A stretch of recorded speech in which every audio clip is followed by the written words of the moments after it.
Samantala, naghain ng panukalang batas ang ilang mambabatas para pababain ang singil ng bayad ng kuryente para sa mga minimum wage earners at low-income households. Layon ng House Bill No. 8191 na gawing 50% ang bawas sa mga magiging kwalipikado sa batas.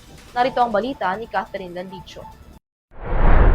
Isinusulong sa Kongreso ni Deputy Majority Leader PM Vargas ang House Bill No. 8191 o kilala bilang Ginhawa sa Kuryente Act na naglalayong magbigay ng 50% diskwento para sa bayarin sa kuryente sa mga minimum wage earners at low-income households.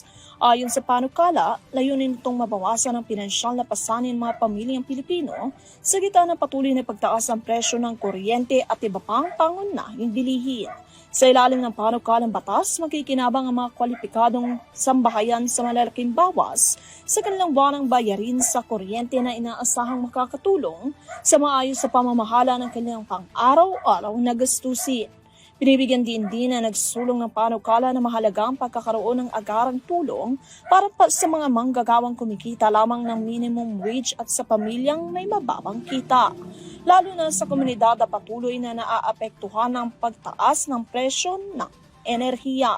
Kung may isa sa batas, inaasahan ding magdudulot ang Ginhawa sa Kuryente Act ng isang malaking ginhawa para sa maraming Pilipino sa pamamagitan ng mas abot kayang bayarin sa kuryente at karagdagang kakayahang matugunan ng iba pang pangunahing pangangailangan ng kanilang mga household. Para sa EuroTV News, Catherine Landicho, sumasaludo sa bawat Pilipino.